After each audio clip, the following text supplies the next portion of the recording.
Eh bien, de retour, mais cette fois-ci pour un sujet beaucoup plus ponctuel. Alors déjà, question pour les réseaux sociaux. Qui a inventé cette formule, les bourricosés et leurs avatars, also known as, aussi connus sous le nom de Pegasus?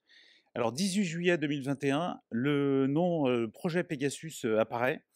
Le Monde et 16 autres rédactions ont eu accès à plus de 50 000 numéros de téléphone potentiellement ciblés par Pegasus, donc un logiciel hautement performant israélien d'espionnage utilisé pour le compte d'une dizaine d'États, donc une arme numérique utilisée a priori contre des journalistes, des avocats, des hommes politiques, des opposants, etc., de nombreux pays, dont la France.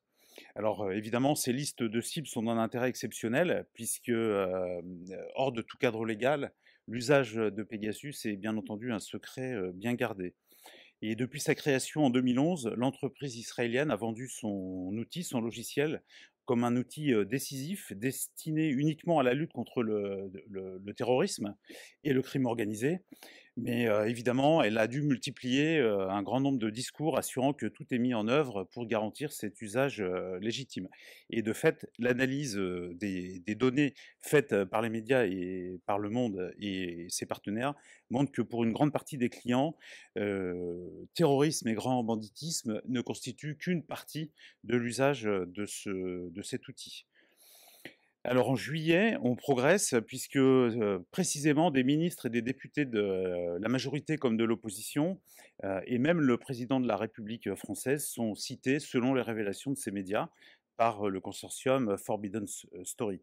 On a évidemment des journalistes aussi, donc à l'époque Éric Zemmour et Edoui Plenel figurent par les noms cités, mais sont loin d'être les seuls. Et le gouvernement marocain, qui est derrière cette accusation d'espionnage de la France, nie évidemment farouchement et catégoriquement ces accusations, qui sont pourtant confirmées en septembre, suite à des analyses techniques poussées et légitimes. Et puis en France, on se pose aussi la question d'avoir envisagé d'acheter cet outil. Alors pour en savoir plus, on a eu clairement une très belle étude qui a été faite par Google sur ce Google Project Zero. La première chose, c'est qu'on a eu une évolution forte. On est passé d'une attaque et d'un piratage par un SMS un clic au message iMessage d'Apple. Et là, on est dans le zéro clic. Donc c'est imparable. Il suffit de le recevoir pour être piraté. Le tout articulé autour d'un débordement de piles, integer overflow, sur gestion d'un caractère graphique très précis, donc un affichage, qui, et là c'est quand même très impressionnant, a permis de structurer, de recréer une porte NAND, donc la base de tout ce qui est construction par transistor de l'informatique, et qui permet au final aux analystes de Google de dire que c'est une véritable architecture d'ordinateur qui est recréée from scratch sur le dos, entre guillemets, d'un iPhone piraté par un zéro-clic, donc imparable. Donc ça laisse envisager un potentiel colossal qu'on verra sûrement dans les prochains jours. En tout cas, en termes de réaction, on a déjà une première réaction forte des États-Unis, puisqu'en novembre, très concrètement, la société NSO n'a plus le droit de vendre ses produits aux États-Unis et même d'importer certains produits et services américains.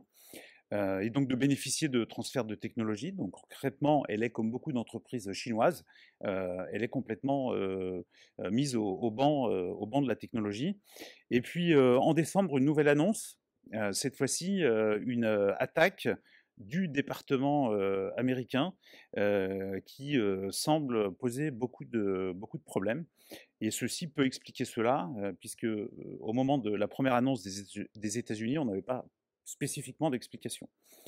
Les impacts sur NSO, évidemment, sont très forts, hein. Le PDG parle de démission, je crois même qu'il a démissionné, mais on parle même de faillite envisagée, puisqu'il y a une dette de 500 millions, et avec un business, entre guillemets, une activité qui s'arrête du jour au lendemain, c'est très compliqué de continuer. Et puis surtout, cette affaire a mis un coup de pied dans la fourmilière, disons, dans l'écosystème israélien de l'ex-Mossad, puisque quelques comptes sont réglés, cette fois-ci en grand public. Alors on parle de promotion appuyée par le Mossad, etc., mais on a d'autres acteurs qui, à cause de cette affaire NSO, sont aussi pointé du doigt et listé dans la liste noire des Américains.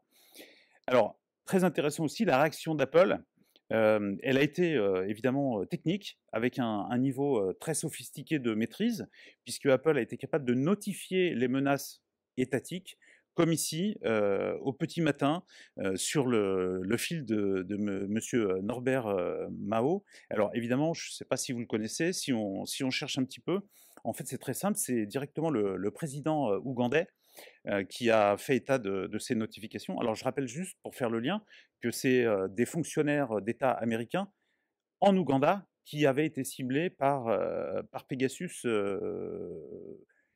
à cause de leur fonction de membres du département d'État, ou simplement, plutôt même parce qu'ils étaient simplement présents en Ouganda avec des numéros de téléphone ougandais, donc difficilement identifiables.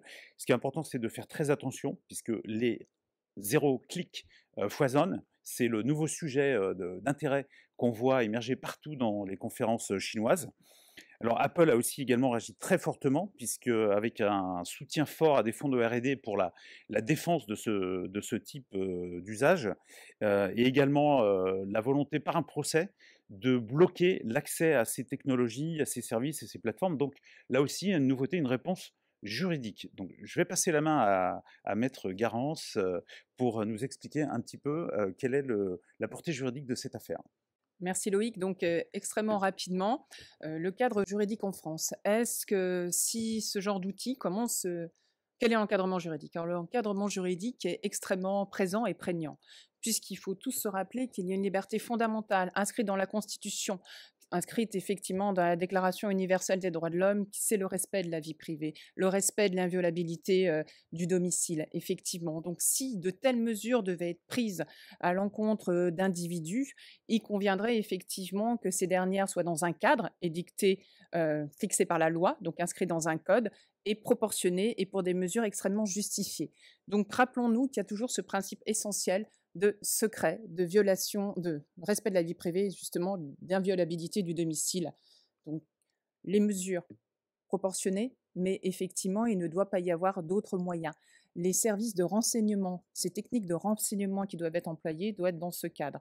On voit effectivement à l'écran les différentes possibilités effectivement d'action. Elles sont d'une part très larges, d'autre part visent effectivement le lutte contre le terrorisme, visent effectivement la préservation de notre intérêt national. Quel est le cadre un peu plus précis? Proportionnalité veut aussi dire contrôle en amont et en aval. Ce contrôle est assuré par une autorité administrative indépendante qui va effectivement avant l'avis du Premier ministre, parce que toutes ces décisions, tous ces moyens d'action sont soumis à avis du Premier ministre, vont examiner a priori s'il n'y avait pas d'autres moyens d'action, s'il n'y avait pas d'autres techniques qui pouvaient être employées. Et a posteriori, donc après l'avis du Premier ministre, elles vont pouvoir accéder à toutes les opérations afin de contrôler effectivement la proportionnalité, afin de contrôler l'usage légitime. Donc on voit que le cadre juridique est là, et sous le contrôle d'une autorité administrative indépendante, et sous contrôle effectivement aussi des mesures et des textes du Parlement. Donc cet encadrement aussi donne lieu à des rapports parlementaires sur les différentes techniques et sur les différentes autorisations qui sont données. Donc un contrôle sous le regard, on va dire, de l'Assemblée, du Parlement, pour la régularité et la proportionnalité, tout cela dans le respect de notre vie privée. Je vous remercie.